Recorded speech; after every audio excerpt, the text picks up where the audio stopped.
Isso aqui é a equação do segundo grau, onde o coeficiente A não pode ser zero, ou seja... Professor, por favor, você pode repetir? Claro, é simples.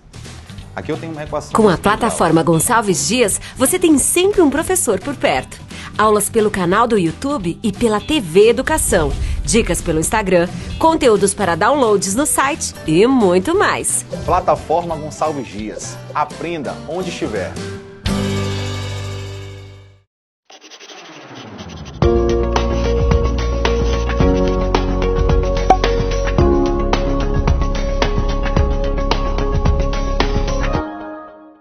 Olá pessoal, meu nome é Gustavo Naiva.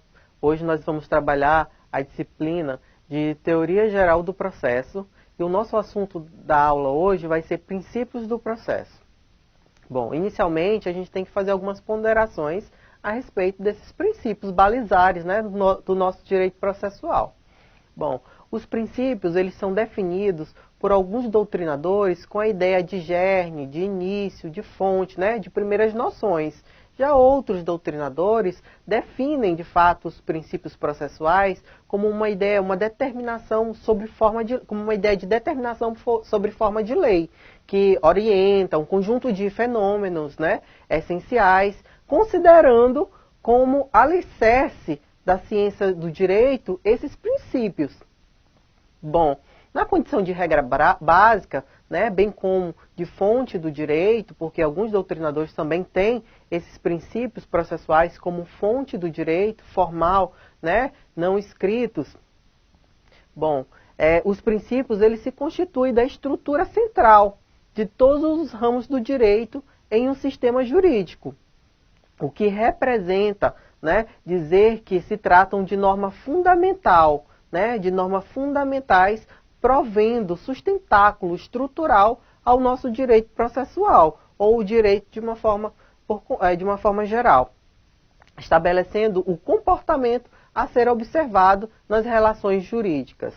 Ou seja, assim como as fontes do direito, né, os princípios processuais, ele tem essa função, né, orientadora, né, essa função de suporte estrutural ao nosso direito processual. Ah, professor, os princípios processuais também não são tidos como fonte do direito? Sim, eles são tidos como fonte do direito, né? Lá a gente, na disciplina de Introdução ao Estudo do Direito, a gente vê, né, que os princípios, por alguns doutrinadores, eles são tidos como fonte formal, né, do direito. A gente vai trabalhar na nossa aula dois princípios, né, estruturais do nosso direito processual.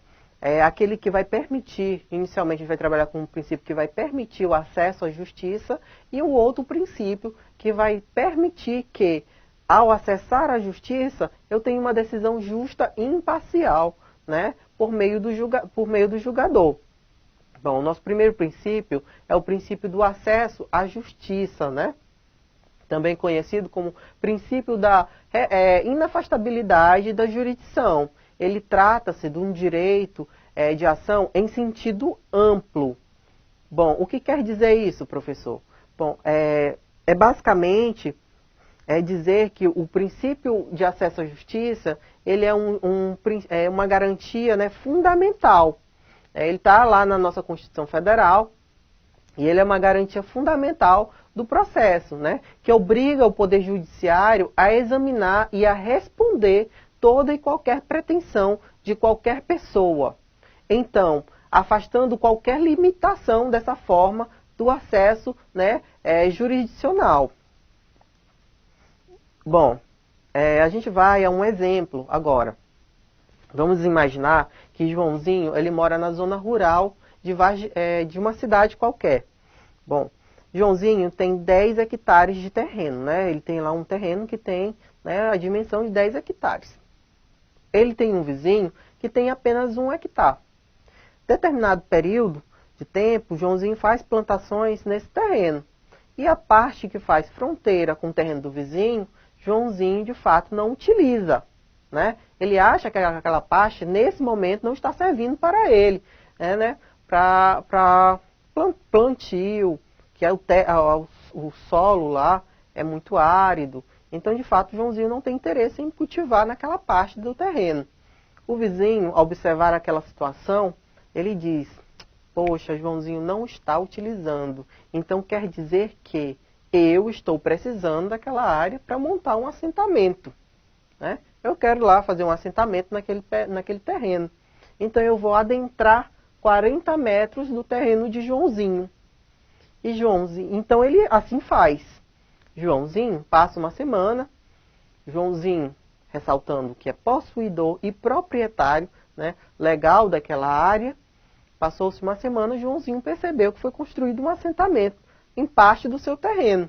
Joãozinho foi lá resolver, com a intenção de resolver o problema. Ele chegou no vizinho e disse: olha, esse terreno é meu, mesmo que eu não esteja utilizando, eu sempre venho aqui, limpo a área, conservo, né? E tenho pretensões futuras para essa área, de construir algo aqui futuramente.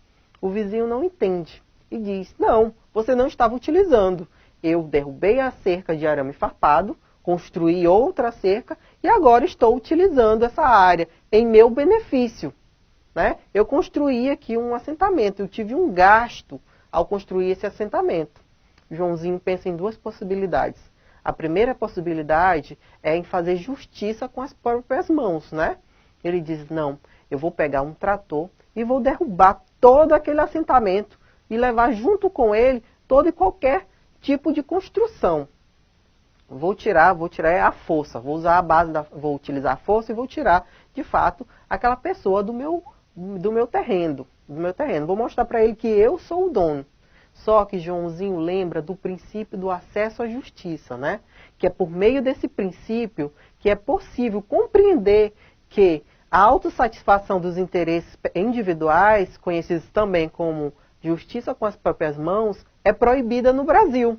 Ou seja, em caso de violação de algum direito, Joãozinho, né, ele não tem que de fato fazer justiça com as próprias mãos. Ele tem que ir lá e levar o seu problema para o judiciário, e o judiciário vai lhe dar uma resposta, vai apreciar a causa e, com base na lei, vai resolver o problema. Então, esse direito, ele é garantido a Joãozinho e ele está previsto, né, na nossa Constituição Federal e também no nosso Código de Processo Civil de 2015. É lá no artigo 5º, no inciso 35 da Constituição Federal, que diz que a lei ela não excluirá, né, da apreciação do Poder Judiciário lesão ou ameaça a direito, né? Lá no artigo 3º do CPC, ela diz: não se excluirá da apreciação do jurisdicional ameaça ou lesão a direito. Então, Joãozinho, que estava na dúvida se poderia ou não levar o problema à justiça, né, ao judiciário, para ver se haveria uma resposta, ao tomar conhecimento desses dispositivos legais, ele já, de fato, raciocina, eu posso sim levar o meu problema ao judiciário e ter uma resposta a respeito daquilo, né? Uma resposta justa, isenta. Então, com base no artigo 5º da Constituição Federal, no seu inciso 35, e lá no artigo 3º do CPC, Joãozinho tem o seu direito garantido de levar aquele problema, aquela lide ao judiciário e ser resolvida com base na lei, sem precisar fazer justiça, né, com as próprias mãos. Esse princípio, ele possibilita que todos reivindiquem, né, seus direitos e busca garantir uma atuação irrestrita do Estado para que as medidas necessárias sejam tomadas caso ocorra a violação ou ameaça de algum direito ou garantia do cidadão. Então, de fato, Joãozinho levou o seu problema, a sua lide, ao judiciário e vai obter uma resposta. Esse direito de acesso à justiça, ele é colocado em prática por meio da movimentação do judiciário, que é um órgão competente para prestar a tutela jurisdicional, ou seja, julgar, decidir conflitos de maneira imparcial com base na nossa legislação, no nosso ordenamento jurídico. E é justamente em decorrência desse princípio que há previsões de garantias legais, né, de assistência jurídica aos carentes de forma gratuita, né, bem como a preocupação de assegurar a paridade de armas entre os litigantes na disputa judicial, de maneira a garantir que o acesso à justiça não fique prejudicado. Bom, e em decorrência desse princípio também, que a gente tem a previsão legal, né, a garantia condicional que toda e qualquer pessoa ela vai ter acesso à justiça. Mas como a gente já mencionou, a gente disse que Joãozinho ele é um produtor rural. Ele foi em um escritório de advocacia porque ele não tem conhecimento técnico para ingressar com uma ação judicial sozinho, né? Então, o que ele faz? Ele procura um escritório de advocacia. Nesse escritório de advocacia, ele é informado dos valores, né, das custas processuais e dos honorários advocatícios. Joãozinho, no momento, não tem condições de arcar com essas custas. E então ele pensa que não vai ter acesso justamente ao judiciário, justamente por isso.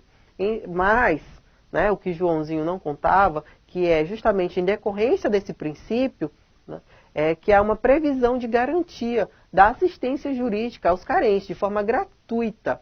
Essa garantia, de forma gratuita, né, ela é feita por meio das defensorias públicas, né? Então, as pessoas que de fato não têm condições de arcar com as custas processuais ou de pagar os honorários advocatícios, eles têm, né, acesso aí às defensorias, bem como a preocupação de assegurar a paridade de armas entre os litigantes na disputa judicial de maneira a garantir que o acesso à justiça não fique prejudicado. Além, né, desse acesso à justiça de forma gratuita, Joãozinho ele ganha uma paridade de armas para poder disputar, né, de forma igualitária com a outra parte, com o réu, com o invasor lá do terreno dele. Bom, o outro princípio que a gente vai trabalhar aqui é o princípio da imparcialidade do juiz. Voltando à história de Joãozinho, Joãozinho de fato teve acesso, né, ao judiciário, ele expôs lá o seu problema, ele disse que o vizinho invadiu o seu terreno, mas quando ele chega lá, ele percebe que o juiz é irmão do vizinho que invadiu o terreno dele, né? Então Joãozinho ele já fica com o pé atrás. Como é que o irmão do meu vizinho que invadiu o meu terreno, né, do réu, ele é juiz e ele vai julgar a minha causa? De fato, a minha decisão, né, a decisão judicial que eu vou obter, ela é de forma isenta, né, é de forma imparcial? O juiz vai ser imparcial nesse caso? Sim, o juiz pode ser imparcial nesse caso. Mas para evitar essa situação constrangedora, nós temos aqui o princípio da imparcialidade do juiz. Bom, a imparcialidade do juiz, ela consiste na ausência de vínculos subjetivos com o processo, né? Que aquele juiz, ele não tenha vínculos subjetivos com o processo, mantendo-se o julgador distante, o necessário para conduzir com isenção. A gente sabe que a relação jurídica, né, o juiz ele tem que se manter acima e equidistante das partes, justamente para poder decidir com imparcialidade. E se ele é irmão, tem um vínculo familiar sanguíneo de primeiro grau com a outra parte, essa relação equidistante, né, por mais que continue imparcial, não existe mais a relação equidistante. O juiz não se mantém equidistante, né, das partes. Então, de fato, por meio do princípio da imparcialidade, esse meu direito de ter uma decisão imparcial, né, vai ser garantido.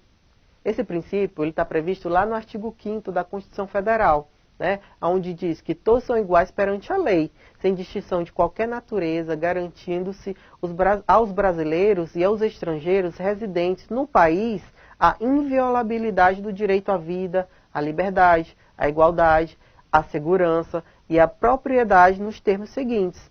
Aí nós temos aqui o inciso 37, onde diz não haverá juízo ou tribunal de exceção, e o inciso, né, 53, onde diz ninguém será processado nem sentenciado senão por autoridade competente. Bom, e lá na previsão legal a gente encontra alguns termos, né, que a gente fica de fato curioso para saber o que é um tribunal de exceção. Professor, o que é um tribunal de exceção? Bom, vamos imaginar que o irmão lá da outra parte, o juiz, o julgador, né, que está lá na relação jurídica com o Joãozinho, ele simplesmente cria um tribunal ou um juízo justamente para julgar aquela lide, né? Posteriormente ao fato, é criado um tribunal para julgar aquela lide. Então, Um tribunal de exceção é aquele formado temporariamente, né, para julgar um caso ou alguns casos em específico após o delito ter sido cometido. Então, aí a gente traz essa pequena definição de tribunal de exceção, né? É um tribunal que foi criado após o fato, justamente para julgá-lo. Professor, e qual é o problema dos tribunais de exceção? Bom, esses tribunais, eles não são imparciais, tendo em vista que eles foram criados em específico para julgar um caso. Dessa forma, há uma tendência, né, por algumas decisões ou resultados judiciais. Então, esse é o problema, além de ser vedado pela nossa Constituição Federal.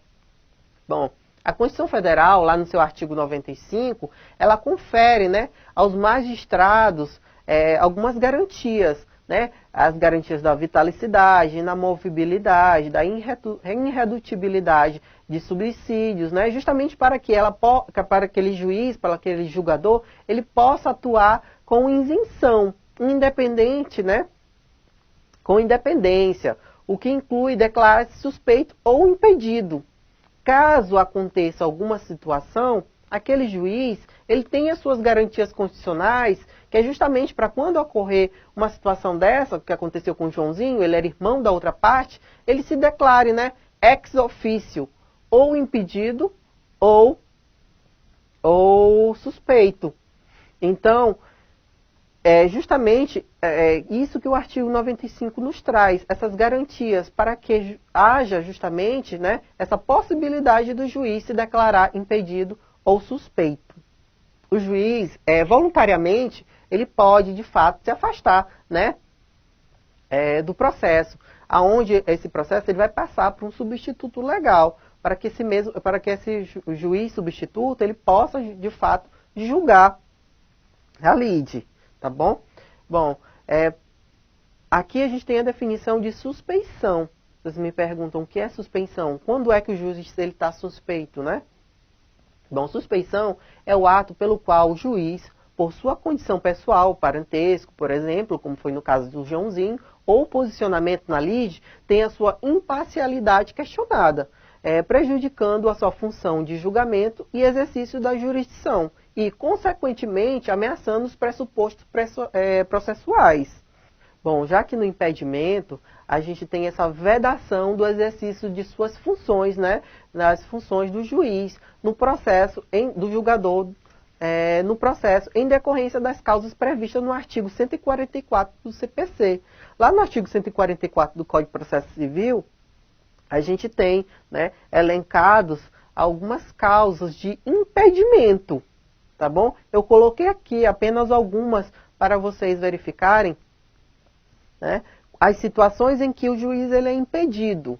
E ex officio, né, ele pode se declarar impedido, como a gente viu no material. Bom, uma das causas, né, é quando o juiz ele for sócio ou membro da direção, né, ou administração de pessoa jurídica da qual ele faz parte. Então, quando ele fizer parte dessa instituição ou da administração de pessoa jurídica, de fato, aonde ele vai julgar uma lide, ele pode se declarar impedido, tá bom? Também quando ele for herdeiro, presumido, donatário ou empregador de qualquer das partes do processo. Então, caso venha a haver a possibilidade dele ser herdeiro, né, presumido, donatário ou empregador de qualquer das partes, de fato ele está impedido de julgar aquela lide. Então, lá no artigo 144, a gente tem um rol, tá bom, desses impedimentos do julgador, impedimentos do juiz. Professor, a gente viu que quando o juiz ele é parente, né, de primeiro grau, de terceiro grau, ele é impedido e suspeito também. Qual é a diferença, né, do impedimento para a suspeição? Bom, a diferença é que no impedimento a presunção ela é absoluta. Ou seja, está lá no rol do artigo 144 do CPC de 2015, né, do Código de Processo Civil, está previsto alguma daquelas situações, se encaixou lá com o meu processo, então, de fato, essa presunção de impedimento ela é absoluta, não há o que se discutir. Lá na suspeição, não. Essa presunção ela é relativa, né? Ou seja, ela pode ser até discutida e, inclusive, refutada. Pessoal, mas agora, no curso do processo, a gente descobriu que Joãozinho, ele agiu de má fé em determinada situação. Ele achou que o documento de propriedade lá, que declarava propriedade, que dava propriedade a ele a terra, estava ilegível. O juiz também, né, pediu uma nova fotocópia ou que apresentasse o documento original em melhores condições. E Joãozinho não tinha outro documento. Então ele achou que aquela decisão ela ia ser desfavorável a ele. Então, inicialmente, ele arguiu suspeição do juiz, né? Mesmo não havendo nenhuma suspeição. Então, o que Joãozinho fez? Ele agiu de má fé contra o judiciário, tá bom? E quando ele age dessa forma, né, ele de fato vai sofrer uma sanção imposta lá, né, pelo parágrafo 2º do artigo 145 do CPC. Então, de fato, se ele agir de má fé, né, a levantar, arguir uma suspeição ou impedimento, ele vai cair lá no parágrafo 2º do artigo 145 do CPC e vai sofrer uma sanção, tá bom? Professor, mas o membro do Ministério Público, os peritos, os intérpretes, né, os serventuários, os funcionários, os auxiliares da justiça, né, de justiça, os jurados, eles são todos parentes do invasor lá da terra de Joãozinho, do vizinho lá que invadiu de fato a terra de Joãozinho. Então, professor, como é que eu vou agir nessa situação? Eles podem se declarados como suspeitos ou impedidos? Também, professor? Sim, eles podem, de acordo com o artigo 148 do CPC. Pessoal, essa foi a nossa aula de hoje. Utilizem a hashtag Fiquem em Casa Aprendendo e até a próxima.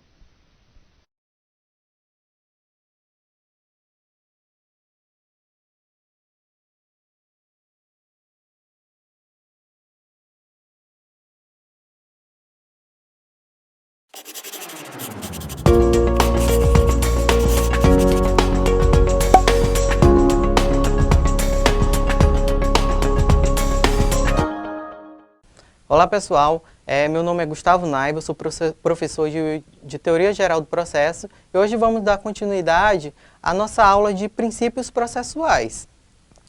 Hoje vamos falar de 2 princípios processuais, o princípio do contraditório e da ampla defesa e o outro princípio que iremos trabalhar é justamente o princípio do duplo grau de jurisdição, né? Um direito inerente dos cidadãos de ter a sua lide reanalisada de acordo com a sentença. Se a sentença foi desfavorável ou a outra parte, o autor ou o réu, de fato, não concordaram com aquela decisão, não acharam que a decisão seria justa, eles podem ter, sim, a sua sentença, o seu processo reanalisado, né, por um outro grau de jurisdição, um grau de jurisdição superior.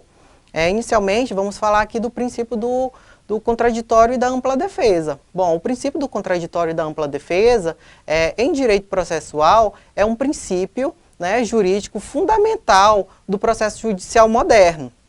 Ele exprime a garantia de que ninguém pode sofrer os efeitos de uma sentença sem, de fato, né, ter tido a possibilidade de ser parte nesse processo do qual está provendo. Ou seja, sem ter tido a possibilidade de uma efetiva participação na formação da decisão judicial. Ou o direito, na verdade, o direito de defesa, né? Sem ter tido o direito de defesa, aquela pessoa, de fato, não pode sofrer os efeitos de uma sentença.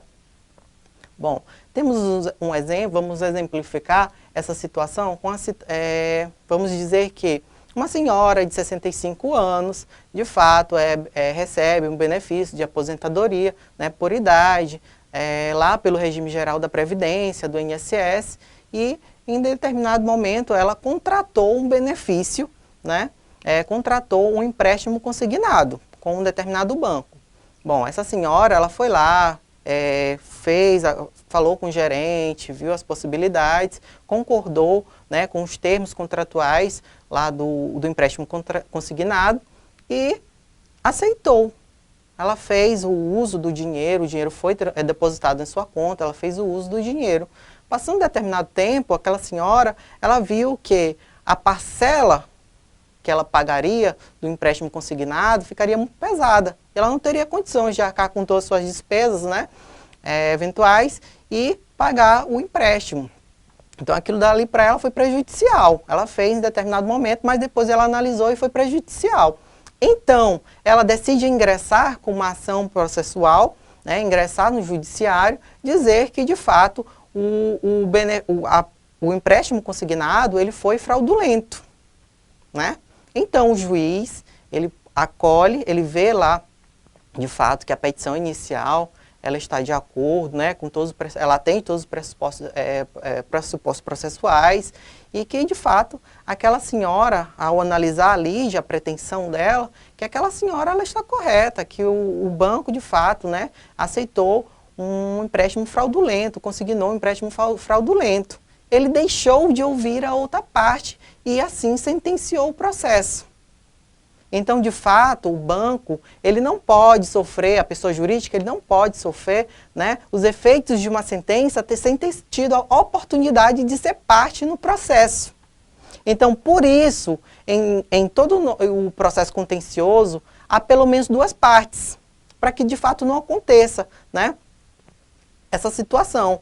No processo contencioso, há pelo menos duas partes, o autor e o réu. O autor, que é o demandante, que instaura a relação processual, né, invocando a tutela jurisdicional, Mas acontece o fato que a relação processual só se completa, de fato, né, e se põe-se em condições de preparar o provimento judicial com o chamamento do réu a juízo. Em decorrência disso, né, esse princípio ele implica a necessidade de uma dualidade de partes que sustentam posições jurídicas opostas entre si, de modo que o tribunal encarregado de instruir o caso, né, e proferir a sentença não assume nenhuma posição no litígio, ele limitando-se a julgar de maneira imparcial segundo as pretensões alegadas das partes. As partes, o autor e o réu, em relação ao juízo, eles atuam, de fato, como colaboradores necessários, né?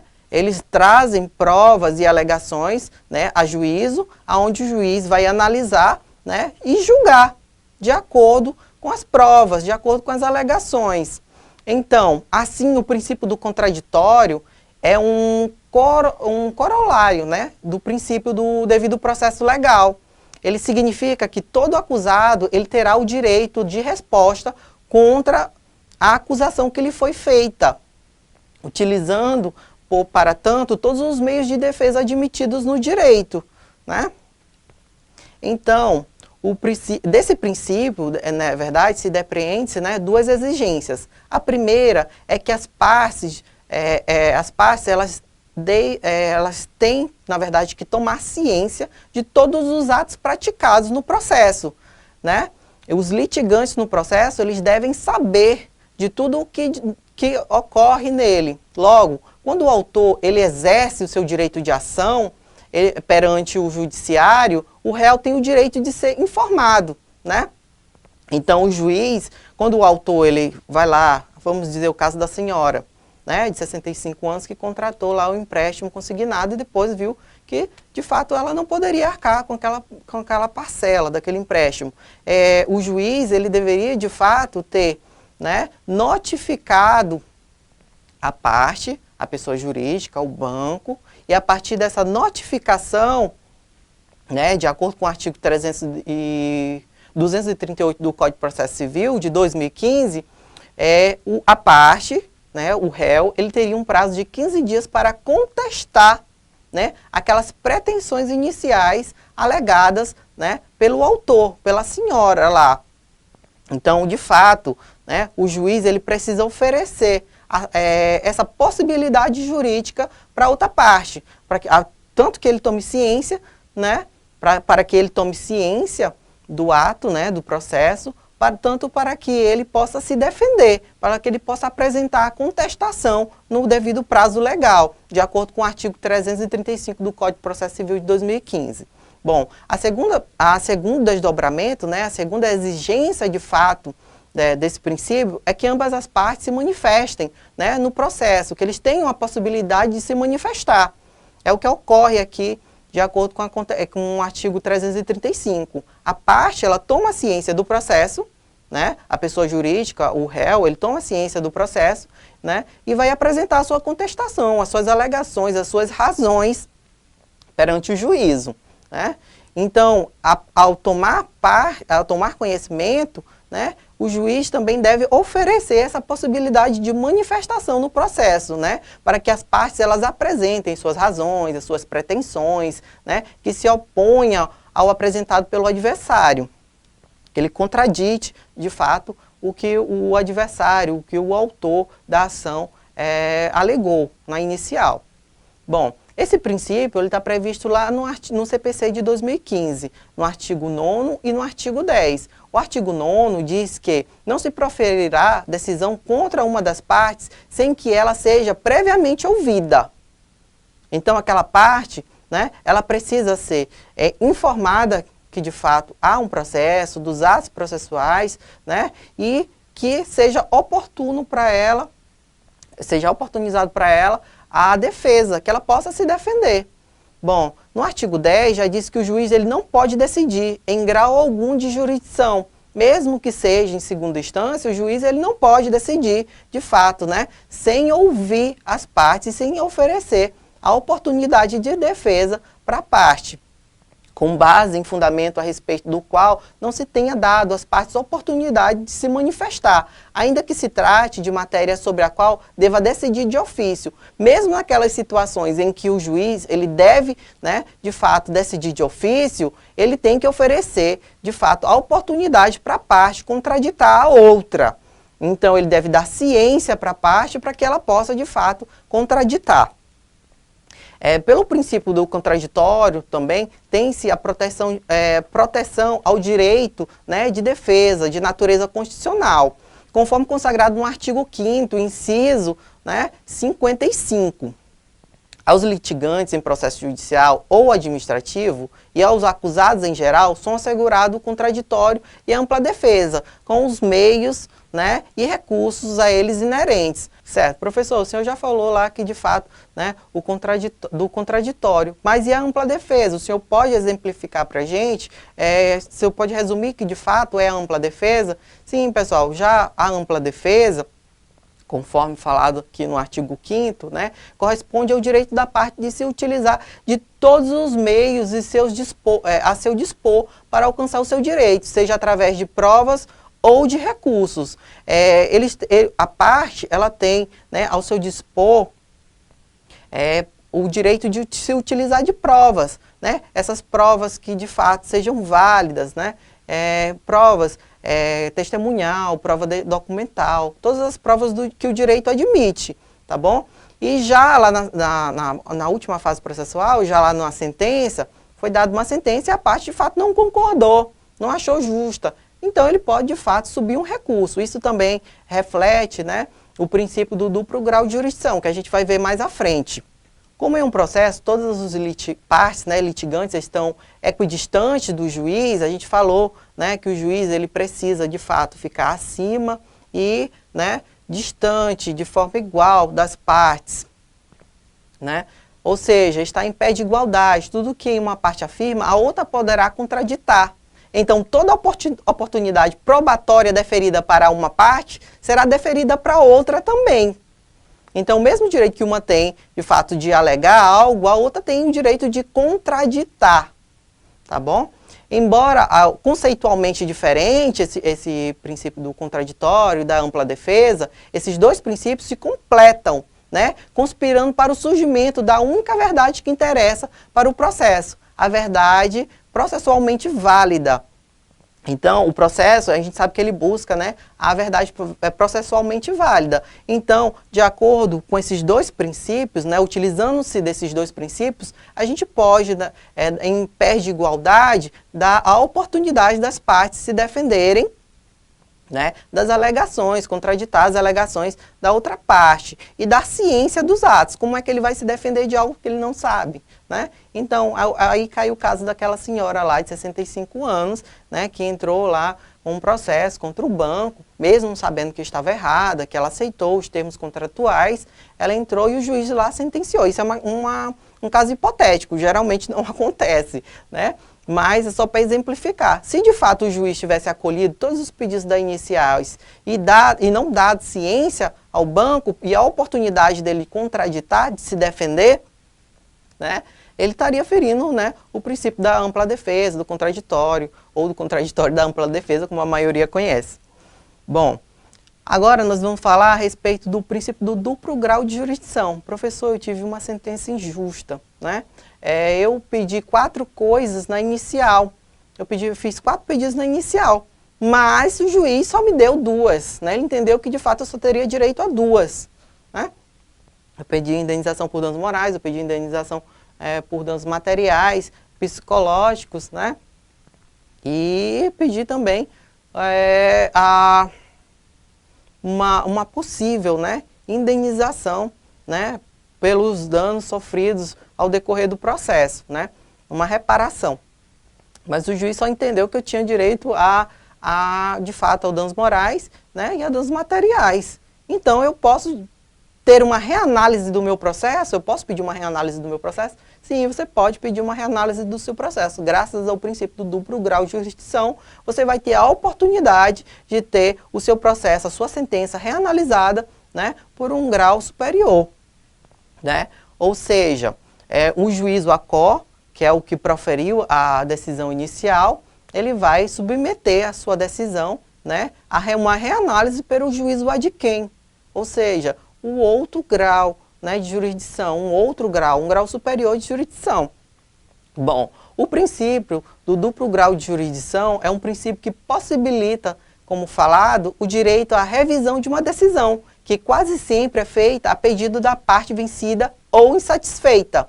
Assim, através dele, a parte que não concorda com a decisão proferida em primeiro grau, poderá interpor um recurso com o objetivo de que aquele processo ele tenha um novo julgamento, né? E que a segunda decisão que seja, na verdade, mais favorável a ele. Então, esse princípio, ele está expresso não de forma explícita, mas de forma implícita na Constituição Federal, lá no artigo 5º, no inciso 55. Aos litigantes em um processo judicial ou administrativo e aos acusados em geral, são assegurados o contraditório e a ampla defesa, com os meios e os recursos a ela inerente. Quando ele fala de recurso, ele dá a possibilidade jurídica de uma reanálise. E quem faz essa reanálise é justamente, né, a jurisdição superior, o outro grau. Então, é uma possibilidade de reanálise por um órgão colegiado daquela decisão monocrática, né? Então, o principal fundamento para a manutenção do princípio é justamente de natureza política, porque nenhum ato estatal pode ficar sem controle. Então, a gente tem essa garantia, né, constitucional, essa segurança jurídica, que aquele ato proferido, que aquela sentença proferida pelo juízo ACO, ela poderá, de fato, ser analisada, né? A possibilidade de que as decisões judiciais venham a ser analisadas por um outro órgão, né, assegura que as equivocadas sejam revistas. Ou seja, se aquela decisão, de fato, lá do juízo ACO, ela foi equivocada, então o juízo adquem, ele pode, de fato, né, revisar aquela decisão para que possamos, de fato, ter uma sentença justa, imparcial, né, para que a gente possa chegar na verdade processual. Além disso, imbui o juiz de maior responsabilidade. Aquele juiz que proferia a decisão, né, ele está proferindo uma decisão, mas ele sabe que, de fato, aquela decisão que ele proferiu, ela pode ser reanalisada por um colegiado. Então, ele vai ter mais responsabilidade em sentenciar, pois ele sabe que a sua decisão será submetida a uma nova apreciação.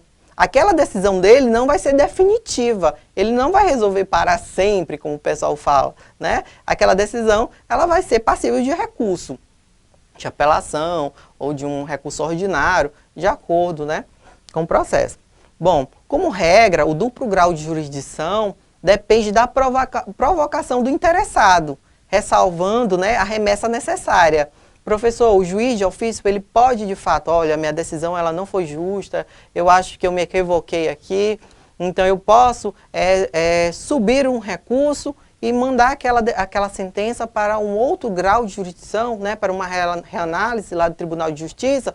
Não, o juiz não pode. Isso é atribuição das partes, né? Quem de fato achar que a sentença ela é injusta, ele pode sim, de fato, né, entrar com recurso para que aquela decisão ela possa ser revista por um outro órgão e assim chegar a uma decisão mais favorável a ele ou não. Nem sempre um recurso, né, a parte que entra com recurso, ela de fato vai obter sucesso. Às vezes, né, aquela decisão judicial lá do juiz Acó, ela foi acertada, tá bom? Pessoal, essa foi a nossa aula de hoje. Utilizem a nossa hashtag Fiquem em Casa Aprendendo. Até a próxima. Tchau!